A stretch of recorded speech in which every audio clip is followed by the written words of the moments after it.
पावन जन्मदिन के इस अवसर पर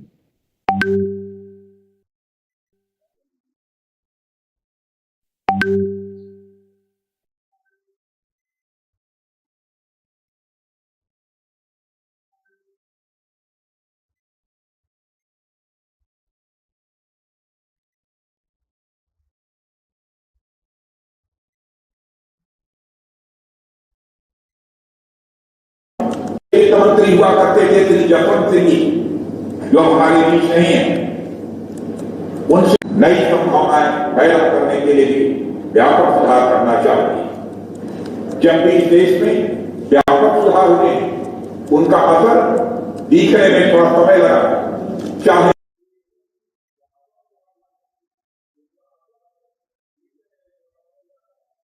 सरकारों से भी कृषि कार्यों के लिए ब्याज दर द्वारा किया गया सुधार हो, उनका लाभ जनता को मिलने में कम से कम कुछ समय लगे।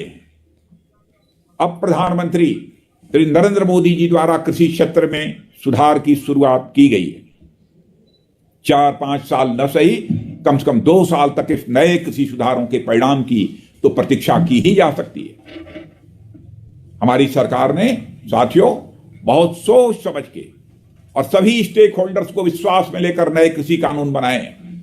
मैं किसान भाइयों से अपील करता हूं कि कम से कम 1.5-2 साल इन कृषि सुधारों के असर को देख लीजिए। यदि इसके बाद किसानों को लगता है कि कृषि कानून किसानों के हित में नहीं है, तो सरकार इन कानूनों के बारे में पुनः आपके साथ चर्चा करके किसान कल्याण के जो आवश्यक होगा वह करेगी। साथियों, आज भारत में पहली बार इस देश के गांव, गरीब और किसान के कल्याण के लिए इतने बड़े पैमाने पर काम हो रहा है। गांव, गरीब भी किसान की खुशहाली के लिए हमारी सरकार कोई कसर नहीं छोड़ना चाहती। किसान की चर्चा मैंने अभी की, मगर गरीबी इस देश के लिए कितनी बड़ी समस्या है, यह बात आप अच्छी तरह से जानते हैं। गरीबी समाज का एक ऐसा अभिशाप है जो व्यक्ति को कई और समस्याओं से घेर देता है। इसलिए जब से देश आजाद हुआ तो इस देश में गरीबी को कम करने की बराबर चर्चा की गई है, मगर सही मायनों में गरीबी हटाने का काम अगर किसी सरकार ने पहली बार गंभीरतापूर्वक किया तो वह अटल जी की सरकार थी। अटल जी ने अंत्योदय योजना के माध्यम से इस देश के गरीबों को सस्ती दर पर अनाज उपलब्ध कराया। जहां अटल जी ने गरीबों को भूखमरी से राहत दी, वहीं प्रधानमंत्री श्री नरेंद्र मोदी जी ने तो गरीबों की सामाजिक और आर्थिक सुरक्षा की दृष्टि से एक नहीं 3 योजनाएं प्रारंभ की। यह गांधी जी और दीनदयाल जी के अंत्योदय की अगली सीढ़ी है। साथियों, चाहे गांधी जी हों या दीनदयाल जी, सबने यह माना है कि भारत की आत्मा गांवों में बसती है। इसके बावजूद लंबे समय तक गांव, गरीब किसान उपेक्षा के शिकार रहे हैं। कल्पना कीजिए उन गांवों की जहां आजादी के 70 सालों बाद बिजली के बल्ब जले। कल्पना कीजिए लाखों गांवों की जहां आजादी के इतने सालों तक शौचालय तक नहीं थे। हमारे प्रधानमंत्री श्री नरेंद्र मोदी जी ने गांव तक शौचालय पहुंचाया है, बिजली पहुंचाया है, सड़क पहुंच रही है, गरीबों को उनके सिर पर छत मुहैया कराई जा रही है। और जल्द ही वो दिन दूर नहीं जब हर गांव में नल होगा और हर नल में जल होगा। और इस काम को तो हमारी हिमाचल प्रदेश की सरकार ने जयराम जी ठाकुर के नेतृत्व में प्रारंभ कर दिया। और यह काम इसलिए संभव हुआ है और हो रहा है क्योंकि आजादी के बाद पहली बार किसी सरकार ने इस देश की जड़ों को सींचने का फैसला लिया है। मोदी जी ने प्रधानमंत्री बनते ही घोषित किया था कि मैं अपनी सरकार देश के गरीबों को समर्पित करता हूं। साथियों, नतीजा सामने है कि अब देश का बजट केवल शहर की ऊंची अट्टालिकाओं को ध्यान में रखकर नहीं बनाया जाता है, बल्कि अब गरीब की झोपड़ी को ध्यान में रखकर बनाए जा रहे हैं। क्या आपको इस बात की जानकारी है कि 25 लाख करोड़ रुपए भारत की ग्रामीण अर्थव्यवस्था को मजबूत करने के लिए निवेश करने का फैसला किया गया है? 3.5 लाख करोड़ रुपए तो केवल हम हर घर जल पहुंचाने के लिए हमारी सरकार खर्च करने जा रही है। जहां 2014 में देश की कुल 59 ग्राम पंचायतों की ब्रॉडबैंड कनेक्शन थे, वह संख्या आज 1.25 लाख ग्राम पंचायतों से अधिक हो चुकी है। मित्रों, आज भाजपा सरकार काम और विकास का दूसरा पर्यायवाची बन चुकी है।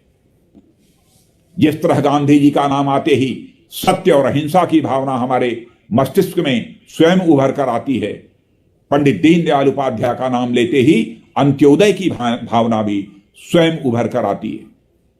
उसी तरह आज भाजपा और मोदी जी का नाम लेते ही सुशासन, विकास और दृढ़ संकल्प की भावना स्वयं उभर आती है।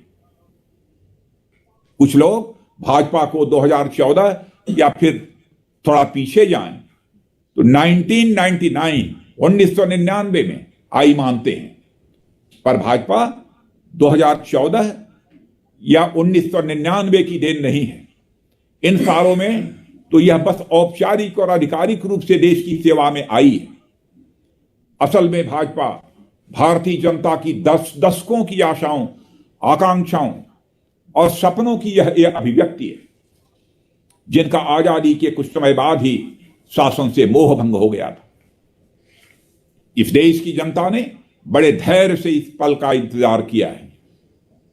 साथियों, हमारे देशवासियों को अपने धैर्य का फल उस दिन मिला जब कश्मीर से धारा 370 हटाकर उसे भारत का अभिन्न अंग बना दिया गया। हमारे देशवासियों को अपने धैर्य का फल उस दिन मिला जब हमारी सेनाओं ने सीमा पर जाकर आतंकियों और उनके ठिकानों को नेस्तनाबूद कर दिया। हमारे देशवासियों को अपने धैर्य का फल उस दिन मिला जब हर घर की बहू बेटियों को घर में शौचालय जैसी बुनियादी सुविधा मिली। हमारे देशवासियों को अपने धैर्य का फल जब उनकी आस्था के केंद्र पर, जब हर घर की बहू बेटियों को घर में मंदिर शौचालय जैसी बुनियादी सुविधा। हमारे देशवासियों को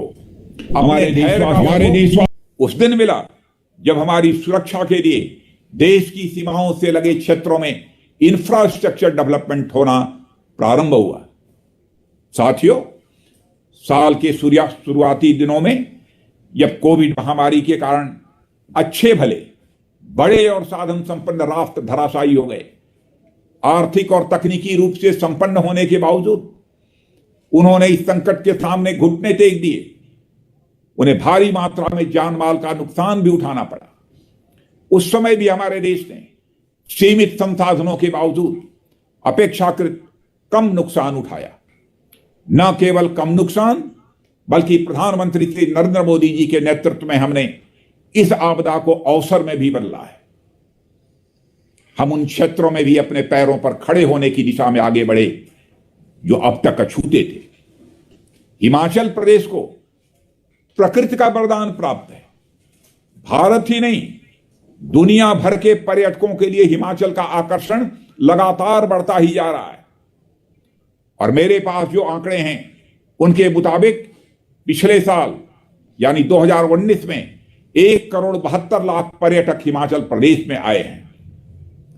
यदि इस साल कोविड संकट नहीं आता तो मेरा मानना है कि इस साल हिमाचल आने वाले पर्यटकों की संख्या 2 करोड़ पार कर जाती। और हमारी हिमाचल की सरकार ने श्री जयराम जी ठाकुर के नेतृत्व में ऐसे हालात वहां पैदा किए हैं कि पर्यटकों के अंदर एक विश्वास और भरोसा पैदा हुआ है। साथियों, लगभग 68 लाख की आबादी वाले इस प्रदेश में अपनी आबादी से 3 गुना पर्यटकों का सत्कार करने की क्षमता मौजूद है। पर्यटन क्षेत्र में कम पूंजी में अधिक रोजगार पैदा करने की क्षमता होती है। और मुझे खुशी है कि हिमाचल अब पर्यटकों के लिए बहुत बड़ी संख्या में होम स्टे की सुविधा मौजूद है। अतिथि देवो भव के साथ हिमाचल प्रदेश के लोगों ने पर्यटकों के लिए अपने घर के द्वार खोले हैं और इसकी चर्चा अब हर तरफ होती है। आज पूरी दुनिया में जब होम स्टे का चलन बढ़ रहा है तो हिमाचल प्रदेश के होम स्टे के मॉडल को पूरे भारत में रिप्लिकेट करने की जरूरत है। और मुझे जानकर हैरानी हुई कि पूरे प्रदेश के 80,000 से अधिक होम स्टे फैसिलिटीज हैं। और मुझे याद है हिमाचल में होम स्टे फैसिलिटीज का चलन 2008 में जब प्रोफेसर प्रेम कुमार जी धूमल वहां के मुख्यमंत्री थे तब शुरू हुआ था। उसी साल दुनिया की जानी मानी होम स्टे कंपनी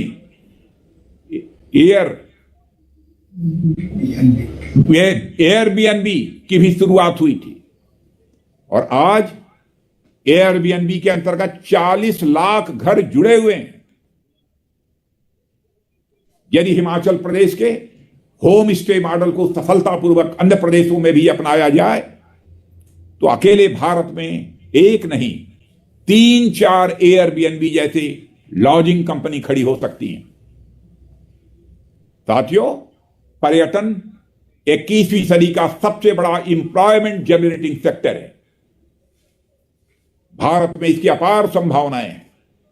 विदेशी पर्यटकों के साथ साथ हमें घरेलू पर्यटकों पर भी ध्यान केंद्रित करने की जरूरत है।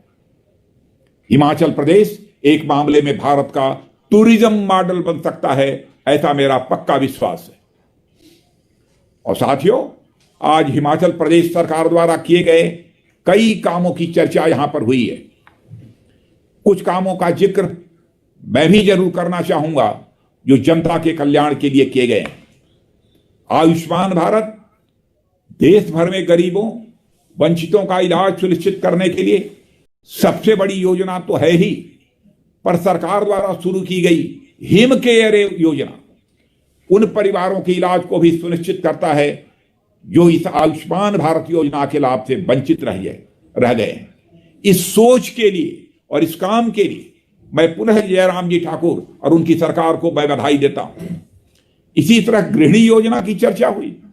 गृहिणी योजना भी उज्ज्वला की एक एक्सटेंशन योजना है जो उज्ज्वला योजना से बाहर की महिलाओं को मुफ्त गैस कनेक्शन प्रदान कर उन्हें खुशहाल जीवन प्रदान करता है।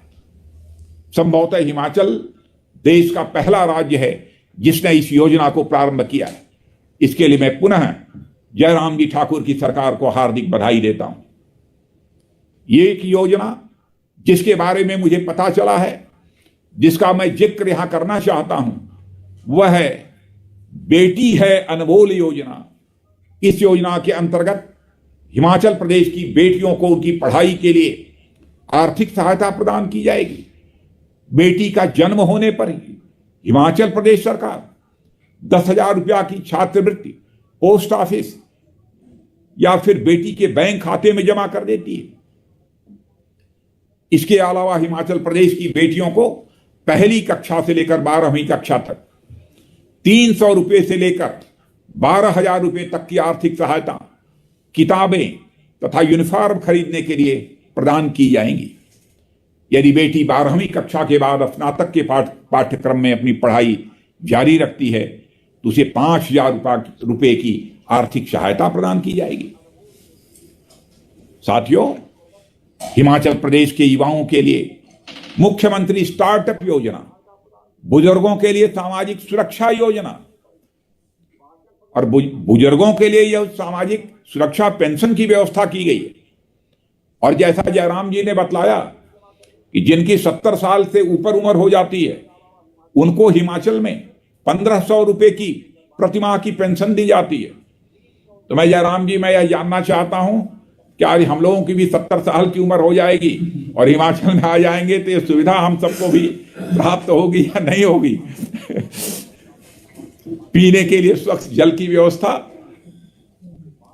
पूर्व प्रधानमंत्री श्री अटल बिहारी वाजपेयी जी को समर्पित अटल आदर्श विद्या केंद्र, जिनमें कई विद्यालय केवल बालिकाओं के लिए बनाए जाएंगे, राज्य सरकार की जनता के प्रति यह निष्ठा और समर्पण को दर्शाता है। साथियों, आज हिमाचल विकास की राह पर तेजी से आगे बढ़ रहा है और इसका प्रमाण है कि अभी कुछ दिन पहले ही हिमाचल प्रदेश के मंडी, शिमला, कांगड़ा और सिरमौर जिलों की 4 पंचायतों को भारत सरकार के ग्रामीण विकास और पंचायती राज विभाग की वार्षिक पत्रिका में स्थान मिला है। यह उपलब्धि मनरेगा, स्वच्छ भारत अभियान, पर्यटन और पर्यावरण संरक्षण में सराहनीय पहल करने पर मिली है। इनमें से मैं भवारना विकास खंड की आइमा पंचायत को खास करके बधाई देना चाहता हूं, जिसने मात्र 3 माह में स्वच्छ भारत अभियान के अंतर्गत ठोस कचरा प्रबंधन के लिए एक प्लांट तैयार किया और लोगों को रोजगार दिया गया। इस प्लांट से पूरे शहर के किचन वेस्ट और अन्य वेस्ट को खाद में परिवर्तित करके इसका उत्पाद तैयार किया जाता है। श्री जयराम जी ठाकुर की सरकार लोगों के विकास के लिए पूरी तरह से प्रतिबद्ध है और हमेशा यह सुनिश्चित करती है कि राज्य और उसके लोगों के विकास के बीच कुछ भी नहीं आना चाहिए। साथियों, इसीलिए मुझे बताया गया है कि नई राहें, नई मंजिलें योजना के तहत क्रियान्वित की जा रही विभिन्न परियोजनाओं को पूर्ण करने में देरी को बहुत ही गंभीरतापूर्वक लिया जाएगा और देरी के लिए संबंधित अधिकारियों के खिलाफ कार्रवाई भी की जाएगी। अंत में मैं इतना ही कहना चाहूंगा कि श्री जयराम जी के नेतृत्व में हिमाचल और हिमाचल वासियों के विकास के लिए निरंतर कार्य किया जा रहा है और मैं एक बार फिर हिमाचल की जनता, हिमाचल की सरकार, मुख्यमंत्री श्री जयराम जी ठाकुर के कुशल नेतृत्व के 3 बेमिसाल साल पूरे होने पर उन्हें अपनी ओर से हार्दिक बधाई देता हूं और आगामी वर्षों में वे इसी ऊर्जा और इसी उत्साह के साथ काम करते रहें, ऐसी मैं अपनी हार्दिक शुभकामनाएं देते हुए अपना निवेदन समाप्त करता हूं। आप सबको बहुत बहुत धन्यवाद।